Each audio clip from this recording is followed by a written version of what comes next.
ബിസ്മില്ലാ അൽഹംദുലില്ലാ അൽഹംദുലില്ലാഹി റബ്ബിൽ ആലമീൻ അല്ലാഹുമ്മ സ്വല്ലി അലാ മുഹമ്മദിൻ വഅലാ അലി മുഹമ്മദിൻ കമാ സ്വല്ലൈത അലാ ഇബ്രാഹിം ഇന്നക ഹമീദും മജീദ്. അസ്സലാമു അലൈക്കും വറഹ്മത്തുള്ളാഹി. സുഹൃത്തുക്കളെ, നമ്മൾ 5ാമത്തെ പാർട്ടിലാണുള്ളത്. ഈ വിഷയമായിട്ട് ബന്ധപ്പെട്ടിട്ട് ഒരു ഖുർആൻ ദൈവികമോ എന്ന സംവാദം നടന്നിരുന്നു. അതിൻ്റെ ആദ്യം വിഷയാവതരണം നടത്തിയ എതിർഭാഗത്തുള്ള, അതായത് ഖുർആൻ ദൈവികമല്ല എന്ന് വാദിക്കുന്ന മജീദ് സുല്ലമിയുടെ വാദങ്ങൾക്ക് മറുപടി പറയുക എന്നുള്ളതാണ് നമ്മുടെ ഉദ്ദേശം. 4 പാർട്ടുകൾ നമ്മൾ ഓൾറെഡി ചെയ്തു വെച്ചിട്ടുണ്ട്. ഈ ചാനലിൽ തന്നെ നിങ്ങൾക്കത് കാണാവുന്നതാണ്. ഇൻഷാ അല്ലാഹ് നമുക്ക് അടുത്ത അദ്ദേഹത്തിൻ്റെ വിമർശനം എന്താണെന്ന് കേൾക്കാം. അതിനുശേഷം മറുപടി കേൾക്കാം ഇൻഷാ അല്ലാഹ്. മനുഷ്യരെ ഏറ്റവും നല്ല ചൊവ്വായ മാർഗത്തിലാണ് ഞാൻ മനുഷ്യരെ സൃഷ്ടിച്ചത് എന്ന് 95:4 പറയുന്നു. അതേ ഖുർആനിൽ 4:28 പറയുന്നു, വഖുലിക്കൽ ഇൻസാനു ദഈഫാ, മനുഷ്യനെ ദുർബലനായിട്ടാണ് ഞാൻ സൃഷ്ടിച്ചത്. അപ്പോൾ നല്ലവനായിട്ടാണോ ദുർബലനായിട്ടാണോ ഏത് രീതിയിലാണ് പടച്ചവൻ സൃഷ്ടിച്ചത് എന്നൊന്ന് നിങ്ങൾ വ്യക്തമാക്കി തരണം. 95-ാം അധ്യായത്തിലെ സൂറത്ത് തീൻ, അതിലെ ആയത്താണ്, 4ാമത്തെ ആയത്താണ് അദ്ദേഹം പറയുന്നത്. അതായത് ലഖദ് ഖലഖ്നൽ ഇൻസാന ഫീ അഹ്സനി തഖ്വീൻ, അതായത് തീർച്ചയായും മനുഷ്യനെ നാം ഏറ്റവും നല്ല ഘടനയോടുകൂടിയാണ് സൃഷ്ടിച്ചത് എന്നാണ് അവിടെ പറഞ്ഞിട്ടുള്ളത്. അപ്പോൾ മനുഷ്യൻ്റെ ഘടന എന്തെങ്കിലും പ്രശ്നമുണ്ടോ? ഇപ്പോൾ മനുഷ്യൻ്റെ ഇപ്പം കാലുള്ളിടത്താണ്, അതേപോലെ കൈയുള്ളിടത്ത് തന്നെയാണ് വേണ്ടത്. അതല്ല, ഇങ്ങനെയല്ല വേണ്ടത് എന്ന് അഭിപ്രായം ഇദ്ദേഹത്തിനുണ്ടോ? അങ്ങനെ ഉണ്ടെങ്കിൽ അത് പറയണം. മനുഷ്യ സൃഷ്ടിപ്പിൽ എന്തെങ്കിലും കുഴപ്പമുണ്ടെങ്കിൽ അത് പറയണം. അദ്ദേഹം ചൂണ്ടിക്കാണും, ഇന്ന സംഭവം ഇങ്ങനെയല്ല വേണ്ടത്, ഇങ്ങനെ ആയിരുന്നു, കണ്ണിപ്പോൾ ഉള്ളിടത്തല്ല വേണ്ടത്, തലേൻ്റെ മുകളിലായിരുന്നോ, കാലിൻ്റെ മുകളിലായിരുന്നോ, കയ്യിൻ്റെ മുകളിലായിരുന്നോ, അങ്ങനെ എന്തെങ്കിലുമൊക്കെ ഒന്ന് ഒരു അഭിപ്രായം പറയും. അല്ലെങ്കിൽ അല്ലാതെ ഇപ്പോൾ കാടടിച്ച് വെടിവെച്ചിട്ട് പോകുന്നൊരു ഏർപ്പാടാണിത്. എന്തോ ആട്ടെ. അപ്പോൾ ഇദ്ദേഹത്തിൻ്റെ ഒരു പ്രശ്നം എന്താ വെച്ചാൽ, ഒരു സ്ഥലത്ത് പറഞ്ഞിട്ടുള്ളത് മനുഷ്യനെ ഏറ്റവും നല്ല രീതിയിൽ സൃഷ്ടിച്ചിരിക്കുന്നു, മറ്റൊരു ഭാഗത്ത് ഏറ്റവും ദുർബലനായിക്കൊണ്ടാണ് സൃഷ്ടിച്ചത് എന്നും പറഞ്ഞു. എന്താണ് ഇതിൽ വൈരുദ്ധ്യം എന്ന് മനസ്സിലാകുന്നില്ല. ഒരു ഭാഗത്ത് നല്ല ഘടനയിലാണ് സൃഷ്ടിച്ചത്, മറ്റൊരു ഭാഗത്ത് നല്ല ഘടനയിലല്ല സൃഷ്ടിച്ചത് എന്ന് പറഞ്ഞിട്ടുണ്ടെങ്കിൽ ഓക്കെ. ഇവിടെ മനുഷ്യൻ്റെ നമുക്ക് അടുത്ത ആയത്ത് നമുക്ക് നോക്കാം. ഇപ്പോൾ ഈ ആയത്ത് നമ്മൾ കണ്ടല്ലോ, അതായത് ലഖദ് ഖലഖ്നൽ ഇൻസാന ഫീ അഹ്സനി തഖ്വീൻ, ഏറ്റവും നല്ല ഘടനയോട് കൂടിയാണ് മനുഷ്യനെ സൃഷ്ടിച്ചിട്ടുള്ളത്. അവൻ്റെ ബുദ്ധിയും അതേപോലെ തന്നെ അവൻ്റെ മറ്റു ജീവികളെ നിന്നും ഈ മനുഷ്യനെ ഇതര ജീവികളിൽ നിന്നും വ്യത്യസ്തനാക്കുന്നത് അവൻ്റെ ബുദ്ധിശക്തിയും അവൻ്റെ പക്വതയെയും ഒക്കെയാണ് ചൂണ്ടിക്കാണിക്കുന്നത്, അല്ലേ? പിന്നെ എന്താണ് അല്ലാഹു സുബ്ഹാനഹു വ തആല ഇവിടെ അടുത്ത ഒരു ആയത്തിൽ, അതായത് അടുത്ത സൂറത്തിലെ അടുത്ത ആയത്തിൽ പറയുന്നത്? അപ്പോൾ സൂറത്ത് നിസായിലെ 28-ാമത്തെ വചനം, നിങ്ങൾക്ക് ഭാരം കുറച്ചു തരണമെന്ന് അള്ളാഹു ഉദ്ദേശിക്കുന്നു, ദുർബലനായിക്കൊണ്ടാണ് മനുഷ്യനെ സൃഷ്ടിക്കപ്പെട്ടിരിക്കുന്നത്. ഇവിടെ ഇതാണ് കൃത്യമായിട്ട് പറയുന്നത്. എന്താണ് ഇത്? അവൻ്റെ മാനസിക അവസ്ഥയെക്കുറിച്ചാണ് പറയുന്നത്. അതായത് മനുഷ്യനെ സംബന്ധിച്ചിടത്തോളം അവൻ തെറ്റ് ചെയ്യാനും തെറ്റ് ചെയ്യാതിരിക്കാനുമുള്ള ഓപ്ഷൻ അവന് കൊടുത്തിട്ടുണ്ട്. അപ്പോൾ തെറ്റ് ചെയ്യപ്പെട്ട് കഴിഞ്ഞാൽ അവന് വളരെ ദുർബലനാണ്. തെറ്റിലേക്ക് എപ്പോഴും വഴുതി വീഴാൻ സാധ്യതയുള്ള ഒരു പ്രകൃതമാണ് മനുഷ്യന് അല്ലാഹു സുബ്ഹാനഹു വ തആല കൊടുത്തിട്ടുള്ളത്. മറ്റ് ഇതര ജീവികളെ സംബന്ധിച്ചിടത്തോളം അതിൻ്റെ DNA എന്താണോ രേഖപ്പെടുത്തിയത് അതനുസരിച്ചായിരിക്കും അവരുടെ മുന്നോട്ടുള്ള ജീവിതം. അതേ സ്ഥാനത്ത് മനുഷ്യനെ സംബന്ധിച്ചിടത്തോളം അവൻ പല രീതിയിലും അവന് 2 വഴികളുണ്ടെങ്കിൽ അതിലേത് വേണമെങ്കിലും സെലക്ട് ചെയ്യാനുള്ള കഴിവ് അവന് ഉണ്ട് എന്നുള്ളതാണ്. അതുപോലെ തന്നെ അവന് തെറ്റുകളിലേക്ക് എപ്പോഴും ചാടിപ്പോവാനും അതിൽ നിന്നും കരകയറാനും ഒക്കെ സാധ്യതയുള്ളത് കൊണ്ട് തന്നെ അപ്പോൾ മനുഷ്യനെ സംബന്ധിച്ചിടത്തോളം അവൻ്റെ ദുഃഖം, അതേപോലെ സന്തോഷം, ഈ ദുഃഖം വന്നാൽ പെട്ടെന്ന് കരയുന്നതായിട്ടും അല്ലെങ്കിൽ ദുഃഖിച്ചുകൊണ്ടിരിക്കുന്നവനായിട്ടും ഒക്കെ നമുക്ക് മനുഷ്യനെ സംബന്ധിച്ചിടത്തോളം കാണാൻ കഴിയും. എന്നാൽ അതുപോലെയല്ല ഈ മറ്റ് ഇതര ജീവികളെ സംബന്ധിച്ചിടത്തോളം. അതങ്ങനെ ഒരാൾ മരണപ്പെടുക അല്ലെങ്കിൽ വേണ്ടപ്പെട്ട ആൾക്ക് എന്തെങ്കിലും അസുഖം ബാധിക്കുക അല്ലെങ്കിൽ അങ്ങനെയുള്ള സന്ദർഭങ്ങളിലൊന്നും ദുഃഖവും പേര് അങ്ങനെ ഇരിക്കുന്നില്ല. അതൊരു ആ സമയത്തുള്ള ഒരു ചിലപ്പോൾ ഉണ്ടാകുന്ന ഒരു ഫീലിംഗ് എന്ന് നമുക്ക് പറയാൻ കഴിയില്ല. പക്ഷെ മനുഷ്യനെ സംബന്ധിച്ചിടത്തോളം അത് മറക്കാൻ ഒരുപാട് സമയമെടുക്കുന്നുണ്ട്. അതുപോലെ തന്നെയാണ് മനുഷ്യൻ്റെ പാപങ്ങൾ എന്ന് പറയുന്നത്. അപ്പോൾ ആ പാപങ്ങളെ അള്ളാഹു, ആ പാപഭാരം അത് അവന് ഇറക്കി കൊടുക്കാൻ വേണ്ടി അള്ളാഹു ഉദ്ദേശിക്കുന്നു എന്ന് പറഞ്ഞുകൊണ്ട്, അതായത് ഇവൻ ഇനി ഈ പാപം ചെയ്തതുകൊണ്ട് അവന് പശ്ചാത്തപിക്കാതിരിക്കേണ്ട.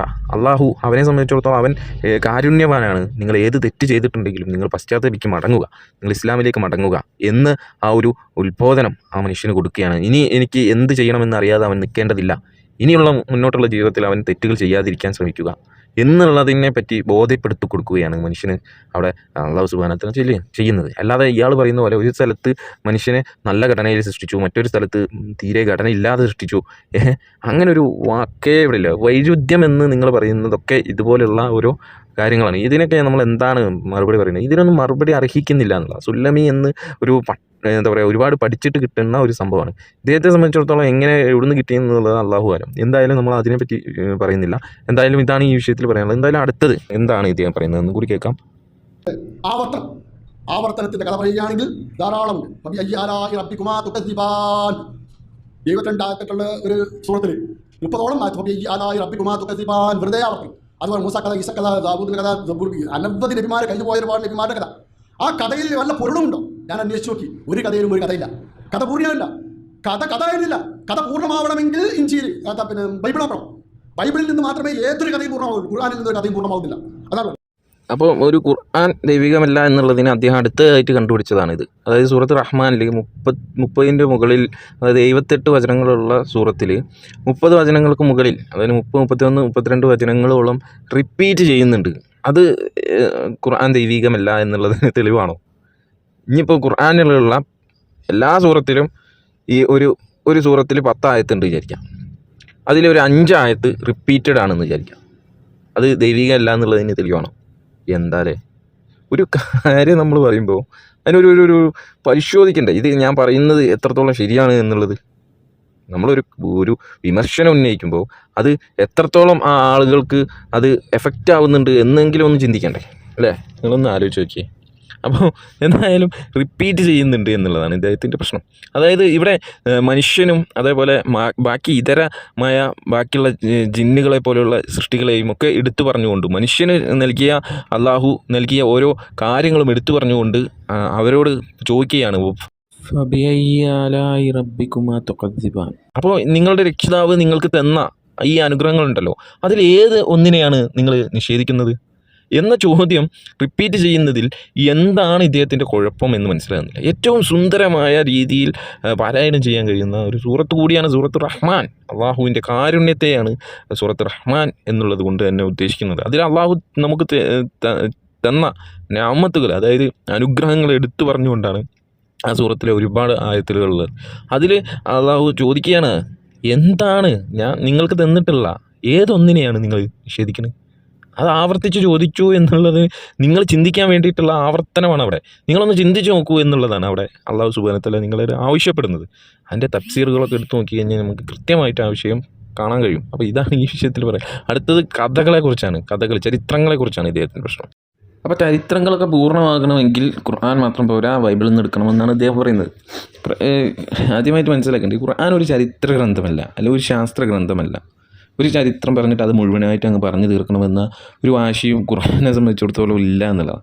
ഖുർആനെ സംബന്ധിച്ചിടത്തോളം മാർഗ്ഗനിർദ്ദേശന ഗ്രന്ഥമായിട്ടാണ് അല്ലാഹു സുബ്ഹാനഹു വ തആല ഇറക്കിയിട്ടുള്ളത്. അപ്പോൾ ഏതൊക്കെയാണോ മനുഷ്യന് മാർഗ്ഗനിർദ്ദേശമുള്ള കാര്യങ്ങൾ അത് പറയുക എന്നുള്ളതാണ്. ആ കാര്യങ്ങൾ എടുത്തു പറയുക. മൂസ നബിയുടെ ചരിത്രമാകട്ടെ, അതുപോലെ ഈസ നബിയുടെ ചരിത്രമാകട്ടെ, ഏത് നബിമാരുടെ, ഇബ്രാഹിം നബിയുടെ ആവട്ടെ, ഏത് നബിയുടേതാണെങ്കിൽ പോലും അത് മനുഷ്യന്, ഈ കാലഘട്ടത്തിൽ ജീവിക്കുന്ന മനുഷ്യർക്ക് ആവശ്യമായ ചില ഉപദേശങ്ങൾ അല്ലെങ്കിൽ ആ ഒരു ചരിത്രത്തിൽ നിന്ന് നമ്മൾ പകർത്തിയെടുക്കേണ്ടതായ കാര്യങ്ങളുണ്ടെങ്കിൽ ആ കാര്യം അവിടെ എടുത്തു പറഞ്ഞ് ആ സന്ദർഭത്തിലെ ഒത്ത കാര്യങ്ങൾ, ആ നബിമാരുമായിട്ട് ബന്ധപ്പെട്ട കാര്യങ്ങൾ ഇവിടെ എടുത്തു പറയുക എന്നുള്ളതാണ്.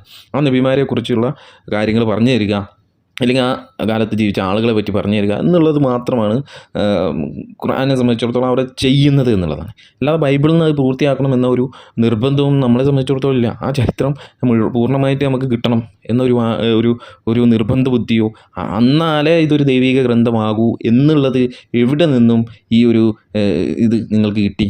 ഒരു കഥ പറയുമ്പോൾ അത് പൂർണ്ണമായിട്ട് പറയണമെന്നുണ്ടെങ്കിൽ ഒരു കഥാപുസ്തകമായിരിക്കണം. പക്ഷെ ഇതൊരു കഥാപുസ്തകവും ഹിസ്റ്ററി പറയുന്ന ഒരു പുസ്തകവും അല്ല എന്നുള്ളത്. മനുഷ്യന് മാർഗ്ഗദർശനമായിക്കൊണ്ടാണ് ഖുർആൻ അവതരിപ്പിച്ചിട്ടുള്ളത്.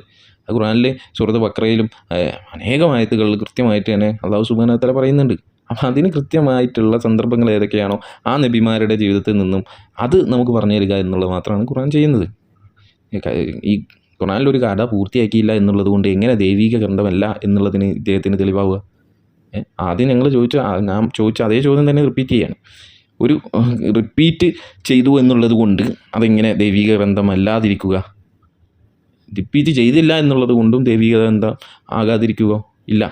അപ്പോൾ അതിൻ്റെ ക്രൈറ്റീരിയ നിങ്ങൾ കൃത്യമായിട്ട് പറയൂ. ഇതിൽ വല്ല വൈരുദ്ധ്യങ്ങളുണ്ടെങ്കിൽ അത് കൃത്യമായിട്ട് വസ്തുനിഷ്ഠമായിട്ട് നിങ്ങൾ ചൂണ്ടിക്കാണിക്കൂ. അപ്പോൾ നമുക്ക് ആ വിഷയത്തിൽ ചർച്ച ചെയ്യാം. അല്ലാതെ നിങ്ങൾക്ക് ഇത് ആരൊക്കെ എഴുതി വെച്ച ചില വിമർശനങ്ങൾ ഉന്നയിക്കുക എന്നുള്ളത് മാത്രമാണ് ഇദ്ദേഹം ചെയ്യുന്നത്. ഇദ്ദേഹത്തിൻ്റെ വിഷയാവതരണം നമ്മൾ കൃത്യമായിട്ട് അനലൈസ് ചെയ്യുകയാണെങ്കിൽ കൃത്യമായിട്ട് അത് മനസ്സിലാകും. ഇദ്ദേഹം പഠിച്ചെടുത്ത കാര്യങ്ങൾ ഇദ്ദേഹം വന്നിട്ട് പറയുകയല്ല ചെയ്യുന്നത് എന്നുള്ളത് കൃത്യമായിട്ട് ഇദ്ദേഹത്തിൻ്റെ വിഷയാവതരണം കണ്ടാൽ തന്നെ മനസ്സിലാകും. കാരണം ഒരു വിലയുമില്ലാത്ത വിമർശനങ്ങളാണ് ഇദ്ദേഹം ഉന്നയിക്കുന്നത്. പഠിക്കുന്നവർക്ക് പോലും ഒരു പഠനാർഹമായ ഒരു കാര്യം പോലും ഇദ്ദേഹം ഉന്നയിക്കുന്നില്ല എന്നുള്ളതാണ്. എന്തോ ആവട്ടെ, അത് ഇദ്ദേഹത്തിൻ്റെ പരിമിതികളാവാം. എന്തായാലും ഈ വിഷയത്തിൽ ഇതാണ് നമുക്ക് പറയാനുള്ളത്. ചരിത്രം, ഖുർആനിലൊരു ചരിത്രം പറയുന്നുണ്ട്, അത് കൃത്യമായിട്ട് പറഞ്ഞിട്ടുണ്ട് എന്നുള്ളതാണ്. അപ്പോൾ ഉദാഹരണത്തിന് നമുക്ക് ഫിറഔൻ്റെ കാലത്ത് ജീവിച്ചിരുന്ന ഹാമാനെ പറ്റിയിട്ട് ഖുർആൻ പറയുന്നുണ്ട്. സൂറത്ത് ഖസസിലുമായിട്ടും അങ്ങനെ 4 സ്ഥലത്ത് പറയുന്നുണ്ട്. ഈ ഒരു സംഭവം ഖുർആനല്ലാതെ മറ്റൊരു ഗ്രന്ഥത്തിൽ നമുക്ക് കാണാൻ കഴിയില്ല. അപ്പോൾ ബൈബിളിൽ നോക്കിയാലും നിങ്ങൾക്ക് കാണാൻ കഴിയില്ല ഹാമാനെ പറ്റിയിട്ട് അവിടെ ഒരു ആർട്ടിക്കായിട്ടാണ് പറയുന്നത്. അതായത് ഒരു കെട്ടിട നിർമ്മാണ വിദഗ്ധനെ കുറിച്ചാണ് അവിടെ ഹാമാനെ പറ്റി പറയുന്നത്. എനിക്ക് വേണ്ടി ഒരു ഉന്നത സൗധം നീ ഇഷ്ടിക കൊണ്ട് ഉണ്ടാക്കി തരൂ എന്നാണ് അവിടെ പറയുന്നത്. അപ്പോൾ ഇത് നമുക്ക് ചരിത്രപരമായിട്ട് ഇതെങ്ങനെ കണ്ടെത്തി? ഇതിപ്പോൾ അടുത്ത് തന്നെയാണ് നമുക്ക് കണ്ടെത്താൻ കഴിഞ്ഞത്. അതായത് അതിൻ്റെ ചരിത്രപരമായ വസ്തുത കൃത്യമായിട്ട് ഈ ആളെ പറ്റിയും ഇയാളുടെ ജോലിയെ പറ്റിയും ഒക്കെ കൃത്യമായിട്ട് ചില ലിഖിതങ്ങൾ നമുക്ക് കിട്ടി. അത് പിന്നീട് റീകോഡ് ചെയ്തിട്ടാണ് ഈ പറഞ്ഞ ഹാമാനെ പറ്റി അവിടെ പറയുന്നത്. ഖുർആൻ അത് നബി സല്ലല്ലാഹു അലൈഹി വസല്ലമയ്ക്ക് എങ്ങനെ ഈ അറിവ് കിട്ടി എന്നുള്ളതിനെ പറ്റി നിങ്ങൾ ചിന്തിക്കൂ. എന്തായാലും നമ്മൾ ഈ വിഷയത്തിൽ മറുപടി പറഞ്ഞു എന്ന് കരുതുന്നു. ഇൻഷാ അല്ലാഹ് നമുക്ക് അടുത്ത പാർട്ടിൽ വീണ്ടും കാണാം. അസ്സലാമു അലൈക്കും വറഹ്മത്തുള്ളാഹി വബറകാതുഹു.